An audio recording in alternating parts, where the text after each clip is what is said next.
Thank you, sir.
I'm good.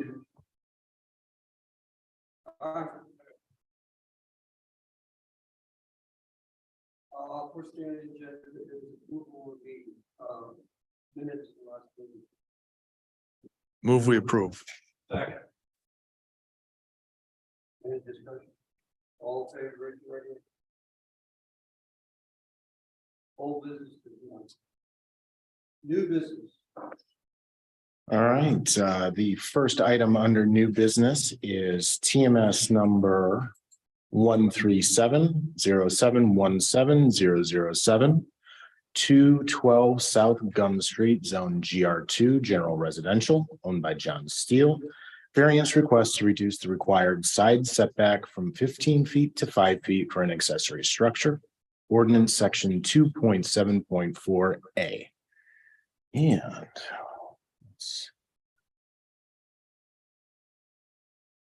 provided the section for you gentlemen today. As was stated, this is a request to reduce the required side setback for a corner setback for an accessory structure. The need for the setback reduction was brought to the attention of town staff prior to application for permits. The garage and pool will require BAR review and approval before construction can begin. As of the writing of this report, the applicant had not yet applied to the BAR for review. So this is staff's evaluation of the 4 criteria. What we've determined is that this application does not meet all 4 criteria and a hardship is not present. Extraordinary conditions do exist on the property. I'm going to state that they meet 3 out of the 4. So just to clarify that. Extraordinary conditions do exist on the property. The property is generally rectangular and is 0.47 acres, which is approximately 20,473 square feet.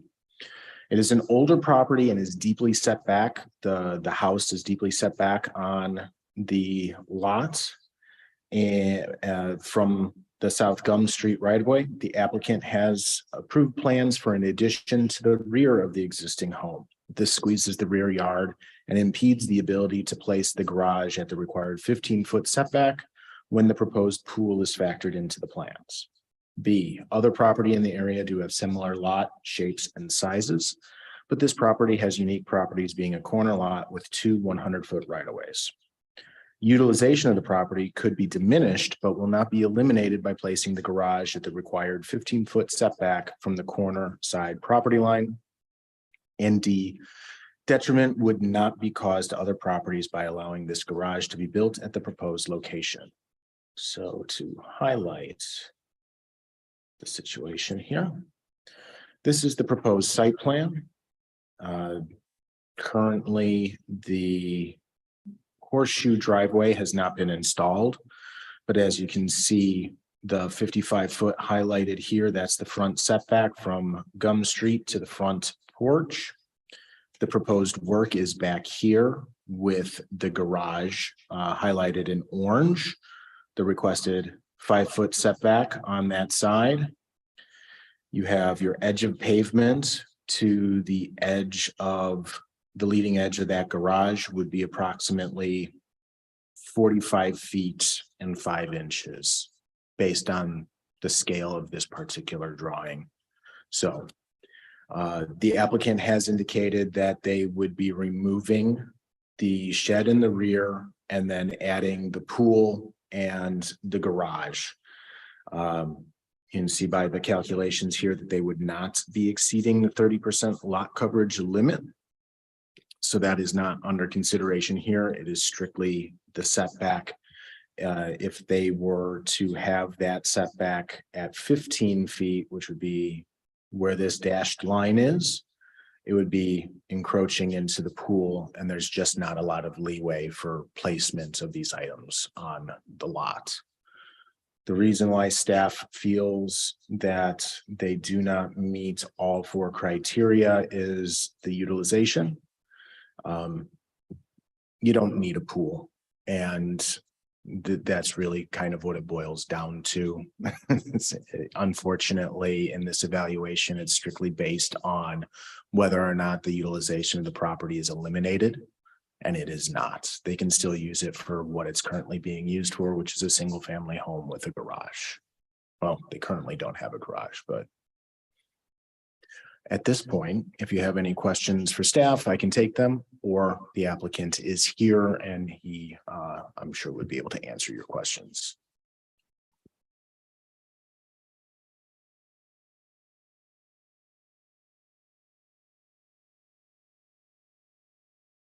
Yes, I'm the son of the owner. Could you just please state your name and your involvement with the project? My name is John Steele Jr., the son of the owner who is getting ready to take ownership of the property. Plan on taking ownership of it here soon once we get this project rolling.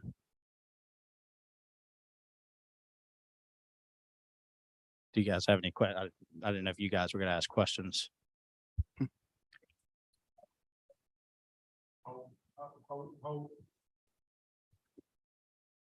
How wide is the garage and how wide could it be behind, when I looked at that drawing, how wide could it be and still be behind the,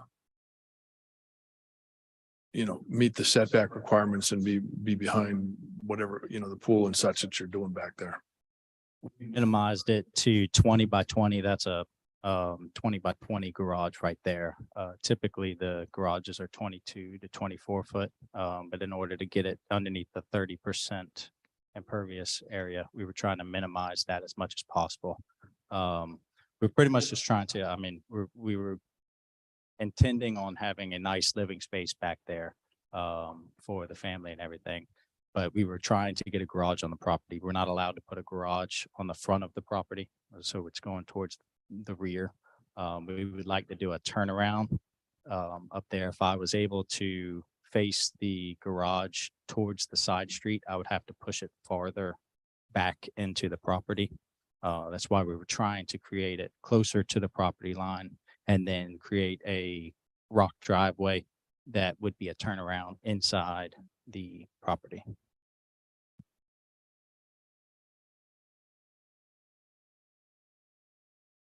Yeah.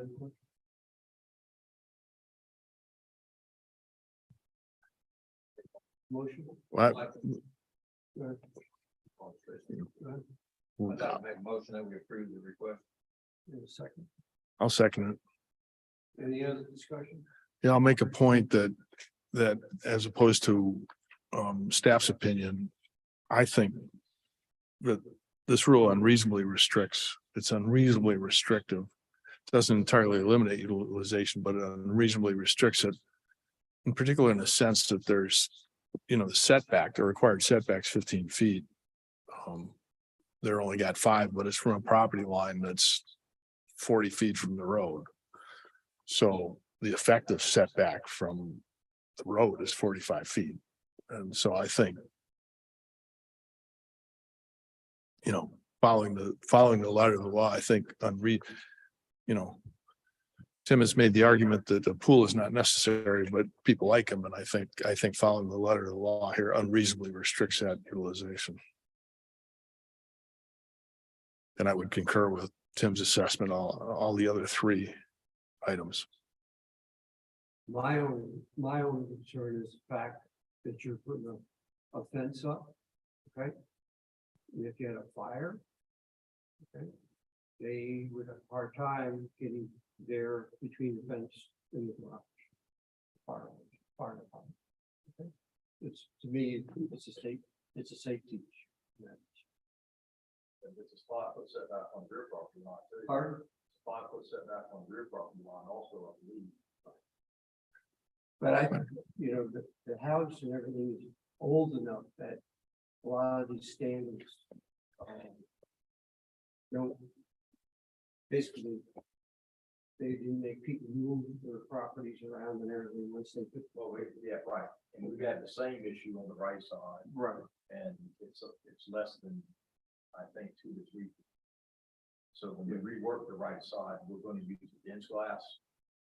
It's a fireproofing exterior sheeting before we put the siding back on because it's so close to the other house. I'm sorry. I need you to either come up to the podium or So in construction, any property that is within 5 foot of the property line requires a fire protection, a 1-hour fire protection.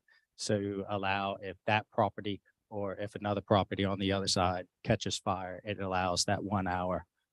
If I was to take that garage and put it deeper in that property, I would still probably want a fence in on that property line to have there. I mean, the intentions are to make it as great looking from the road as well, but also be able to enjoy the exterior, everything that Somerville has to do that has to do with outdoors. That's kind of why we're trying to enhance the rear yard. Well, you're gonna have to have a fence for that. Right. Yeah, that's what I'm saying. It's just if I had to move that garage back, it would minimize as much, as I can do on that deal, but it would just push that. I would still probably have to put a fence up around that as far as if there was a fire. Any other questions? All in favor? Raise your right hand. Opposed? Okay. Thank you. Thank you, guys. Have a good day.